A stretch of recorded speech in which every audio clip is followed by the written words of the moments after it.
Long before European ships arrived, indigenous peoples thrived across the vast lands we now call Canada. From the Haida on the Pacific coast to the Inuit in the Arctic, diverse First Nations, Inuit and Métis communities flourished. They were skilled hunters, fishers and farmers adapting to Canada's varied environments. Their cultures were rich in storytelling, art and spirituality, deeply connected to the land. The Indigenous people's history is integral to understanding Canada's past and present. Their knowledge of the land and waterways proved invaluable to the first European explorers. Indigenous peoples' interactions with newcomers shaped the fur trade and the course of colonization. However, the arrival of Europeans also brought challenges, including diseases and displacement, forever altering the indigenous way of life. The legacy of this encounter continues to shape Canada's social and political landscape. The late 15th century marked the beginning of European exploration in Canada's waters. John Cabot, an Italian explorer sailing for England, landed on the shores of Newfoundland in 1497. This marked the beginning of European claims to Canadian territory. The French, led by Jacques Cartier, followed in the early 16th century, exploring the St. Lawrence River and establishing a presence in what is now Quebec.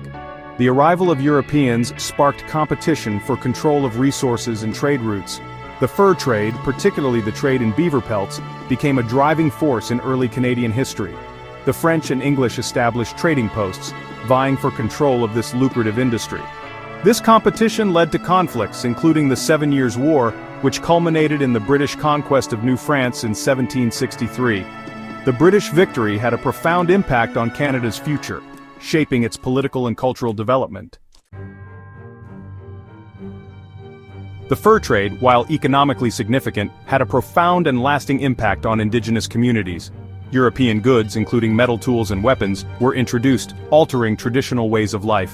The demand for fur led to overhunting in some areas, impacting indigenous economies and food sources. Furthermore, European diseases like smallpox devastated indigenous populations, weakening their ability to resist colonial encroachment. The fur trade, while seemingly a simple exchange of goods, became a catalyst for significant social and cultural change. Despite these challenges, indigenous peoples displayed resilience and adaptability. They became key players in the fur trade, acting as guides, trappers, and intermediaries. However, the influx of European settlers led to increased pressure on indigenous lands. Treaties were signed, often under duress, ceding vast territories to the Crown.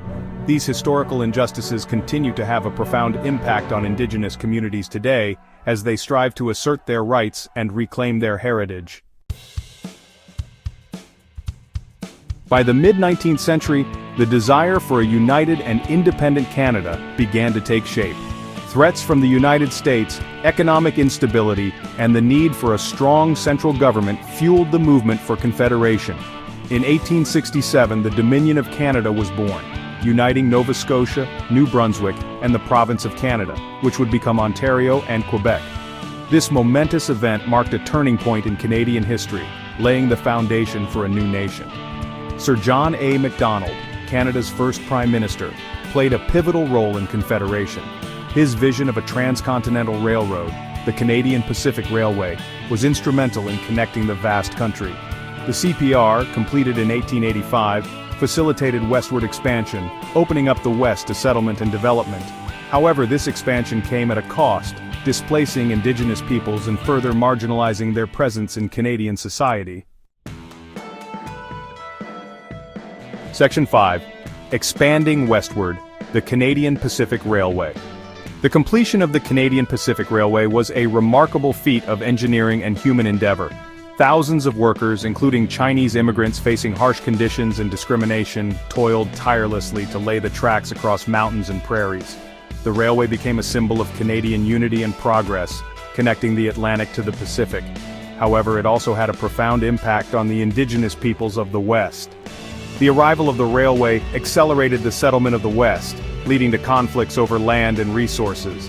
The bison, a vital resource for many indigenous communities, were decimated by overhunting, further disrupting traditional ways of life. The government implemented policies aimed at assimilation, including residential schools, which sought to erase indigenous languages and cultures. These policies had devastating consequences, the legacy of which continues to haunt Canada today. Section 6. Global Conflicts, Canada in the World Wars. The 20th century saw Canada emerge on the world stage, participating in two devastating world wars. In World War I, Canadians fought bravely in battles like Vimy Ridge and Passchendaele, earning a reputation for their courage and sacrifice. The war had a profound impact on Canadian identity, fostering a sense of national pride and independence. World War II saw Canada once again answer the call to arms, contributing significantly to the Allied victory. Canadian troops fought in Europe, North Africa, and the Pacific, playing a crucial role in the Battle of the Atlantic and the liberation of the Netherlands. The war effort led to social and economic changes, as women entered the workforce in unprecedented numbers. The post-war era saw Canada take a more active role in international affairs, joining the United Nations and NATO, embracing its role as a peacekeeping nation. Section 7. Towards modernity, the post-war boom. Following World War II, Canada experienced a period of economic prosperity and social change. The discovery of oil in Alberta fueled economic growth, leading to job creation and increased standards of living. The government implemented social programs such as universal health care, unemployment insurance, and old-age pensions, laying the foundation for a more equitable society. Immigration increased, bringing new cultures and perspectives to the country. However, not all Canadians benefited equally from this prosperity. Indigenous peoples continued to face discrimination and marginalization, their voices largely unheard in Canadian society. The Quiet Revolution in Quebec led to a resurgence of French-Canadian nationalism, challenging the traditional power dynamics within Canada.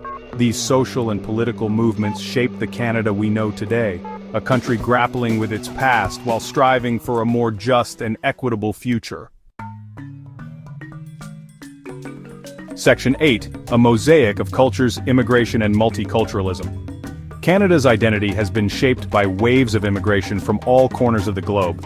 Following World War II, the country adopted a more open immigration policy, welcoming people from Europe, Asia, Africa, and the Caribbean. This influx of newcomers enriched Canada's cultural fabric, creating a vibrant mosaic of languages, traditions, and beliefs. Multiculturalism became official policy in 1971, recognizing and celebrating the diversity of its people. Canada's commitment to multiculturalism has not been without its challenges. Integration and acceptance have at times been slow, with newcomers facing discrimination and prejudice. However, Canada has made strides in promoting intercultural dialogue and understanding. The country's diversity is now seen as a strength, a source of innovation and creativity that continues to shape its identity on the world stage. Section 9. Canada Today, a nation forged through time. Today, Canada stands as a testament to its complex and often challenging history. It is a country still grappling with the legacies of colonialism and its treatment of Indigenous peoples. It is a nation striving for reconciliation and justice, seeking to build a more equitable future for all its citizens. Canada's journey from its ancient roots to its modern multicultural present is a testament to the resilience, adaptability, and spirit of its people. As Canada looks to the future, it does so with a commitment to its core values, peace, diversity, and inclusivity. It is a country that embraces its role as a global citizen, promoting human rights and sustainable development. Canada's story is still being written, a story that continues to inspire and challenge, reminding us that a nation's true strength lies in its ability to learn from its past and embrace the possibilities of the future.